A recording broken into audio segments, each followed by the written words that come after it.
Hello hi दोस्तों, कैसे हैं आप? स्टोरीबाजी में आपको आज सुनाने जा रहा हूँ हरियस राय जी की लिखी हुई कहानी पहाड़ पर। बिटिया की खुशी पूरे पहाड़ पर बिखरी हुई थी। वह पहाड़ को एकदम पास से देखना चाहती थी। नीचे मुझे किसी ने बताया था 100 फीट ऊपर जाने से बर्फ से ढके पहाड़ दिखाई देते हैं। अभी शाम नहीं हुई थी और मैं शाम से पहले पहाड़ पर चढ़ना चाहता था। बिटिया का रोम रोम खुशी से स्पंदन कर रहा था। मान रोड से कुर्फी तक हम लोग टैक्सी से आए थे और यहाँ से ऊपर घोड़ों पर ही जाया जा सकता था। अभी हमारी टैक्सी रुकी हुई थी कि सबसे पहले चाय के ढाबे से अपनी चाय को अधूरा छोड़कर एक छोटा सा लड़का लगभग दौड़ता हुआ हमारे पास आया। मासूम सा बोला, आइए साहब, घोड़े पर बैठिए, मैं ऊपर ले चलूंगा। वह कोई 10-12 साल का लड़का रहा होगा। डरा सा, सहमा सा, शरीर मजबूत पर चेहरा भोला सा। मुझे उसके घोड़े पर बैठना कुछ अजीब सा लग रहा था। 100 फीट की चौड़ाई या घोड़े की लगाम संभालेगा या खुद संभलेगा। पर बिटिया बहुत खुश थी। देखो मम्मी हार्स, उसने चिड़ियों की तरफ चहकते हुए कहा। उसे घोड़े पर बैठने की जल्दी थी। उसकी आंखें चमक रही थी। उसके इतने पास से पहाड़ पहली बार देखा था। हाँ हार्स बेटा, मम्मी ने उसकी खुशी को शीतल हवा दी। कितने पैसे लोगे? मैंने डरते डरते उस छोटे से लड़के से पूछा। 150, उसने संक्षिप्त सा उत्तर दिया। मैं चौंका। 150? लगा या साला लूट रहा है। सारा दिन बीड़ी फूंकते रहेंगे, काम कुछ नहीं। राह देखेंगी कि कब कोई मुर्गा फंसे, हरामखोर कहीं के। मैंने मन में ही उसे गाली दी। यह बहुत ज्यादा है, मैंने गुस्से से कहा। कहाँ ज्यादा है साहब, यही रेट है, देखिए वह लिखा है, कहकर उसने पेड़ पर टंगे एक बोर्ड की तरफ हाथ उठाया। हाँ हाँ ठीक है, ज्यादा कानून मत झाड़ो, 50 रुपए दूंगा, बोलो चलोगे? मैंने खींचते हुए कहा। लड़का चुप रह गया। उसकी आंखों में लाचारी झांक रही थी। पापा देखो, माउंटेन, पेड़, स्काई। बिटिया अपनी खुशी मुझसे बांटना चाह रही थी। उसी समय करीब 10-12 घोड़े वाले मेरे इर्द गिर्द आ खड़े हुए। सब निहीर लग रहे थे। एक ही बोली सब बोल रहे थे, मेरे घोड़े पर बैठिए, ऊपर बर्फ से ढकी पहाड़ियां दिखाकर लाएंगे। सब दौड़ में शामिल थे। यह भूख की दौड़ थी। सब एक दूसरे की भूख को रौंदते हुए आगे आना चाहते थे। वह 10-12 साल का लड़का उसी भीड़ में कहीं गुम हो गया। कितने पैसे लोगे? मैंने एक से पूछा। 150, एक ने कहा।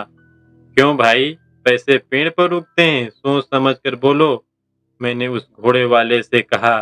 साहब, 100 रुपए की तो पर्ची कटती है, 50 ही हमें मिलते हैं। उस घोड़े वाले ने दयनीयता से कहा। नहीं नहीं, यह तो बहुत ज्यादा है। मेरी पत्नी मेरे सुर में सुर मिलाने लगी। चलो ना पापा। घोड़े पर बिटिया को घोड़े पर बैठने की जल्दी थी। हाँ हाँ चलते हैं बेटा, मैंने उसे दुलार से कहा। ठीक ठाक बोलो, कितना लोगे? मैंने थोड़ा अकड़ कर कहा। 5 रुपए कम देना, आइए बैठिए। यह तो लूट रहा है, पत्नी ने कहा। पापा घोड़े पर बिठाओ ना। बिटिया घोड़े पर बैठने के लिए मचल रही थी। क्यों ना हम पैदल चलें, पहाड़ पर चढ़ने का सुख भी मिलेगा और पैसे भी बचेंगे, पत्नी ने सलाह दी। पर यह चल पाएगी? मैंने बिटिया की ओर इशारा करते हुए कहा। हाँ हाँ क्यों नहीं, पत्नी ने आत्मविश्वास से कहा और बिटिया का हाथ पकड़कर चलने लगी। मैं भी चल पड़ा। साहब थक जाएंगे, बहुत ऊपर जाना है।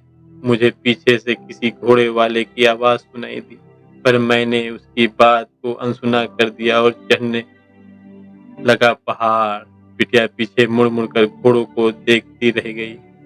15-20 कदम आगे गए ही होंगे कि अचानक किसी पगडंडी से वह 10-12 साल का छोटा सा लड़का प्रकट हुआ अपने घोड़े के साथ। उसे पेड़ों के बीच से प्रकट होते देखकर मैं चौंका। मैंने हैरानी से पूछा, अरे तुम इधर से कैसे? साहेब 50 रुपए ही दे दीजिए, बैठिए, उसने मुस्कुराते हुए कहा। पर नीचे तो तुम 150 मांग रहे थे। मैंने पूछा, नीचे क्या साहब, 100 रुपए तो हिमाचल टूरिज्म को देने पड़ते हैं, उनसे बचने के लिए ही तो चोर रास्ता निकाला है, आइए बैठिए, उसने उत्सुकता से कहा। मैंने उस लड़के को गौर से देखा। नीले रंग की चिकट सी जीन्स की पैंट पहने हुए था, बदन पर आर्मी की खाकी वर्दी थी, ढीली सी, शायद उसके पिता या बड़े भाई की हो। चेहरा भोला था, उदासी टपक रही थी, पाँव में आर्मी टाइप जूते थे, घोड़े की गर्दन तक उसका सिर आ रहा था। 50 नहीं 40 दूंगा, मैंने कहा। वह मुस्कुराया, बोला, क्या बात करते हैं साहब, हजारों रुपए खर्च करके आप शिमला आए हैं और यहाँ 10 रुपए के लिए किट किट कर रहे हैं। मुझे लगा किसी ने बिजली का तार छुआ दिया हो। मैं भीतर तक हिल गया। बोला, अच्छा अच्छा ठीक है, फालतू बातें मत करो, 50 ही लेना, चलो। बिटिया खुश हो गई, वह खुशी से ताली बजाने लगी। वह लड़का खुश हो गया, उसने लपक कर बिटिया को उठाया और आनंद फानंद में घोड़े की पीठ पर बिठा दिया। घोड़े की पीठ पर बैठते ही उसे लगा वह गिर जाएगी। उसने अपनी मम्मी को पुकारा, मम्मी आप भी बैठो मैडम जी, उस लड़के ने मेरी पत्नी से कहा। मैंने पत्नी को बैठने का इशारा किया। पत्नी भी डरते डरते बैठ गई। बिटिया खुशी घोड़े के साथ चलने लगी। मैं उस लड़के के साथ चलने लगा पैदल। क्या है ऊपर देखने लायक, मैंने चलते चलते उससे पूछा। पहाड़ है साहब, उसने खुशी से कहा। बस, मैंने कहा। चीन का बॉर्डर दिखाई देता है ऊपर। अच्छा, मैंने हैरानी व्यक्त की। और क्या है, मैंने जाहिर की। जंगली जानवर हैं, भालू है, चीता है, उसने उल्लास से कहा। भालू का नाम सुनकर बिटिया और खुश हो गई, बोली, मम्मी भालू के पास चलो ना। हाँ हाँ चलेंगे, मम्मी ने उससे दिलासा दिया। इस समय दिखाई देंगे, मैंने पूछा।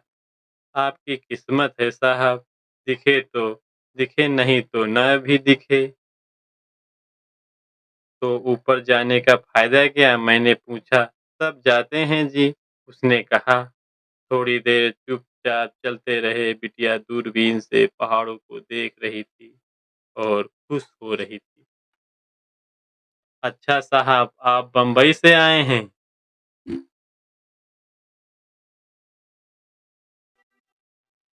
उस लड़के ने अचानक सवाल किया। क्यों, मैंने पूछा। सुना है साहब बम्बई में बहुत अच्छा काम है। उसकी आंखों में सपने तैर रहे थे। हाँ काम तो है, मैंने धीरे से कहा। वह खुश हो गया। सामने देवदार के लंबे घने और हरे पेड़ थे। उन पेड़ों पर बंदर बैठे हुए थे। बिटिया उन बंदरों को देखते हुए चहक उठी, बोली, मम्मी देखो मंकी। उस लड़के का ध्यान बंदरों की तरफ चला गया। बोला, हाँ साहब, यहाँ बहुत बंदर हैं, पर हैं बहुत शरीफ, खाने को दे दीजिए, कुछ नहीं कहेंगे।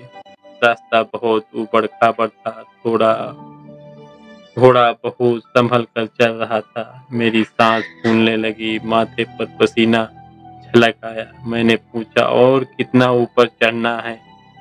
साहब बस थोड़ी ही दूर है, उसने सहजता से कहा।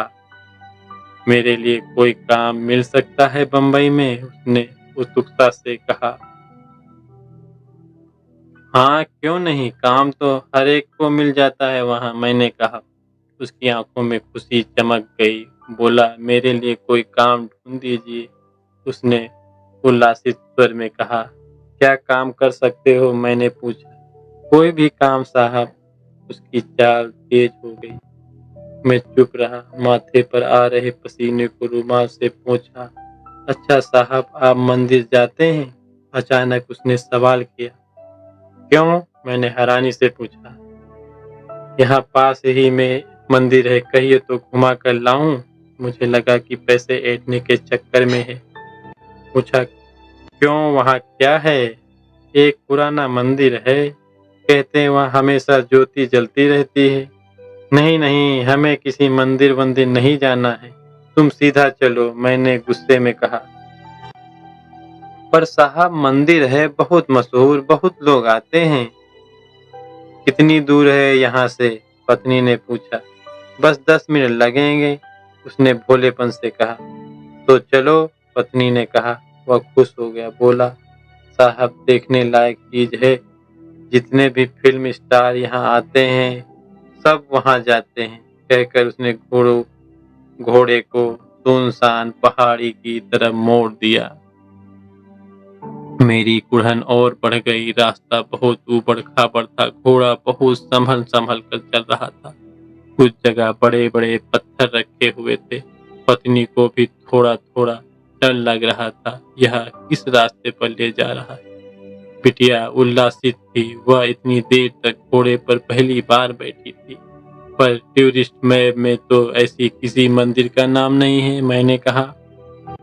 वो तो साहब सरकारी है जी, उसने शरारती मुस्कान के साथ कहा। मुझे लगा जरूर कुछ गड़बड़ है। मैं डर सा गया। वह खुशी खुशी चल रहा था। उसने पूछा, साहब बम्बई में मुझे काम तो मिल जाएगा ना? मुझे यकीन हो गया यह कुछ जरूर गड़बड़ करेगा। एकदम सुनसान रास्ता था। मैंने उससे पूछा, तुमने कुछ खाया कि नहीं? नहीं, उसने कहा। तो आओ तुम्हें कुछ खिलाता हूँ, कहकर उसे घोड़े रोकने के लिए कहा और पत्नी से बोला, बैग में से कुछ नाश्ता निकालो। उसने घोड़ा रोका, बिटिया को प्यार से नीचे उतारा। हम लोग वहीं पत्थर पर बैठकर खाने लगे। मैंने उसे भी खाने को दिया। उसने बिटिया को कंधे पर उठा लिया था। खाते खाते मैंने उससे पूछा, कब से काम करते हो? 8-10 महीने से, उसने संक्षिप्त सा उत्तर दिया। कितना कमा लेते हो? थोड़ा बहुत मिल जाता है, उसने उदासीनता से कहा। घर में कौन कौन है? मैंने पूछा। माँ है, बाप है, बहन है छोटी, एक भाई था। बाप भी यही काम करता है? मैंने पूछा। नहीं साहब, वह तो पीठ पर सिलेंडर लाद कर पहाड़ों पर चढ़ाता है। उसकी आंखों में पहाड़ का धीरज था। और भाई? वह छोड़कर चला गया। कहाँ? बम्बई। उसे लगा कि गैस का सिलेंडर लेकर चलने से जिंदगी नहीं कटेगी, इसीलिए वह चला गया। आप जैसा कोई साहब ले गया। उसके स्वर में उदासी थी। तुम नहीं गए? मैंने पूछा। नहीं साहब, माँ जाने से रोकती है। पर साहब मुझे काम मिले तो मैं भी चलता हूँ बम्बई। उसकी आंखों में लाचारी झांक रही थी। हम लोग नाश्ता कर चुके थे। वह बोला, चलिए साहब देर हो रही है। देखो हम मंदिर नहीं जाएंगे, यहीं से वापस चलो। मैंने उसे आदेश सा दिया। क्यों साहब? वह घबरा सा गया। बस यूं ही, मैंने सख्ती से कहा। ठीक है साहब, जैसी आपकी मर्जी, कहकर उसने घोड़ा वापस घुमा लिया। मैंने राहत की सांस ली। कुछ कदम चले ही थे कि उसने एक पहाड़ी के ऊपर हाथ उठाते हुए कहा, देखिए साहब, उस पहाड़ी पर हमारा घर है। तुम्हारा घर? मैं चौंका। हाँ साहब, मेरी माँ आपको गरम पकोड़े बनाकर खिलाएगी, चलेंगे? अच्छा, तो तुम्हारी माँ होटल चलाती है? नहीं साहब, होटल नहीं, घर है। कभी कभी कोई आ जाए तो थोड़े बहुत पैसे मिल जाते हैं, उसने दयनीयता से कहा। अच्छा तो यह बात है, मैंने सोचा, तभी यह मंदिर चलने के लिए जोर दे रहा था। अच्छा हुआ मैंने मना कर दिया। साला अपने घर ले जाकर जेबें ही खाली करवा लेता है। मुझे अपनी अक्ल पर गर्व हुआ।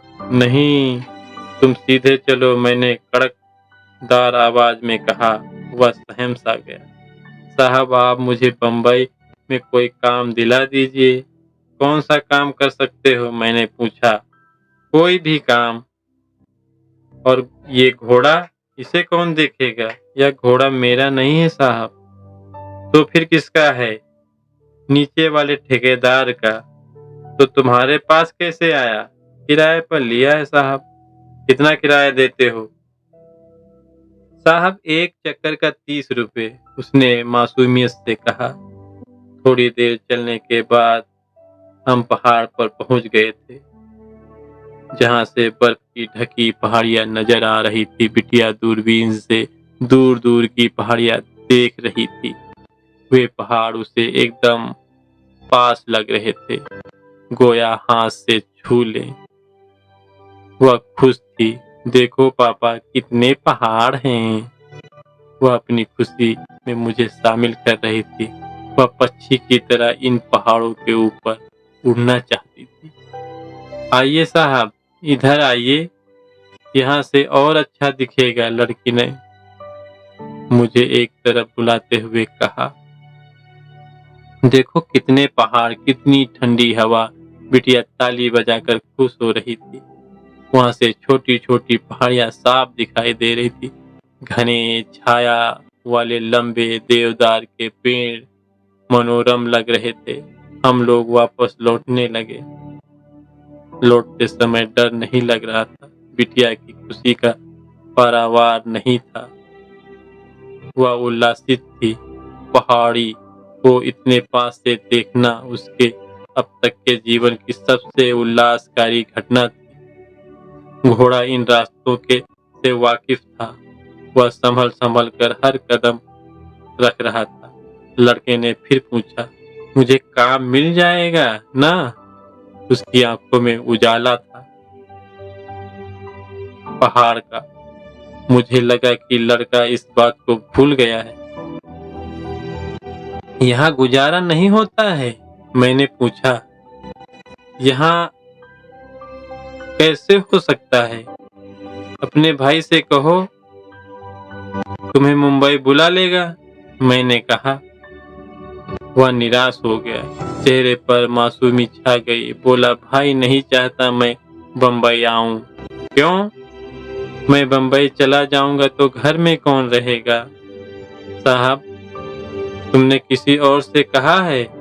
बहुतों से कहा, पर कोई सुनता नहीं। लोग यहाँ पहाड़ों को देखने आते हैं, हमारी भूख लाचारी की ओर कोई नहीं देखता साहब। वह रुआसा सा हो गया। थोड़ी देर तक लड़का खामोश मुद्रा में चलता रहा। फिर बोला, आप मुझे बम्बई में नौकरी दिला दीजिए। देखो हम बम्बई से नहीं हैं, पत्नी ने घोड़े पर बैठे बैठे कहा। वह झेप गया। उसकी सारी खुशी पिघल गई। कोई बात नहीं मैडम, आप मुझे अपने घर में गोरखा रख लीजिए। घर की चौकीदारी करूंगा, बिटिया को खिलाऊंगा, इसे स्कूल छोड़ाया करूंगा। वह निराश में डूबने लगा। निराश से बाहर निकलने के लिए बम्बई उसकी आंखों में झांकने लगी। वह अपने आप को लेकर किसी सोच में डूब गया। देखो तुम यहीं रहो, अपनी माँ के पास। अपने भाई की तरह चले जाओगे तो उन्हें कौन देखेगा? पत्नी ने कहा। उसने पत्नी की तरफ देखा, कुछ नहीं कहा। वह गुमसुम सा हो गया। मुझे लगा 2 घंटे में उसमें आशा का संचार हुआ था। उसमें बर्फ पड़ गई। मुझे महसूस हुआ कि पहाड़ पर रहकर उसकी जिंदगी खोखली हो रही थी। इस खोखलेपन को वह यहाँ से भागकर भरना चाहता था। वह निराशा के पहाड़ पर चढ़ने लगा। देवदार के पेड़ आहिस्ता आहिस्ता हिल रहे थे। बिटिया थक चुकी थी। उसका हंसना बंद हो गया था। मुझे लगा लड़के के अंतर्मन में कोई बवंडर सा उठ रहा है। हम लोग चुपचाप नीचे उतर रहे थे। लड़के के चेहरे पर कई भाव एक साथ आते और उभर कर दब जाते। अंधेरा होने लगा था, पहाड़ चुप थे, सारी चीजें खामोश थी। नीचे उतरकर मुझे थकान महसूस होने लगी, कुछ कुछ भूख भी। बिटिया थक चुकी थी। घोड़े से उतरकर वह अपनी मम्मी की गोद में आना चाहती थी। मम्मी ने उसे उठा लिया था। वह अपनी मम्मी के कंधों पर सर रखकर सोने की तैयारी में थी। लड़के ने घोड़े को किसी पेड़ के खूंटे में बांध दिया था। कुछ पर रुककर मैं उसके पास गया। मैंने 100 का नोट देते हुए, लो यह रख लो। उसने चुपचाप 100 का नोट ले लिया और पैसे वापस करने के लिए जेबें टटोलने लगा। मैंने कहा, कोई बात नहीं, पूरे रख लो। मुझे लगा कि 100 का नोट देकर वह खुश हो जाएगी, पर उसके खुशी का कोई इजहार नहीं किया। उसने डूबते स्वर में कहा, कभी मेरे लायक कोई काम निकले तो बताइएगा साहब। मैं यहीं रहता हूँ, मेरा नाम प्रेम सिंह है। देखो, मैं शायद इस काम में तुम्हारी कोई मदद नहीं कर सकता, मैंने कहा। उसकी आंखें नम हो गई। वह झेप गया। उसकी खुशी पिघल गई। वह उदासी से पहाड़ों पर चढ़ने लगा। ठीक है साहब, नमस्ते, कहकर उसने लंबी सांस ली और चाय के ढाबे की तरफ चल दिया। मुझे नीचे देख टैक्सी वाले ने टैक्सी का दरवाजा खोल दिया। बिटिया अपनी मम्मी के कंधे पर गहरी नींद में सो चुकी थी। पहाड़ चुप थे। देवदार के पेड़ों के साए किसी अजगर की तरह बड़े हो रहे थे। बस इतनी सी थी ये कहानी।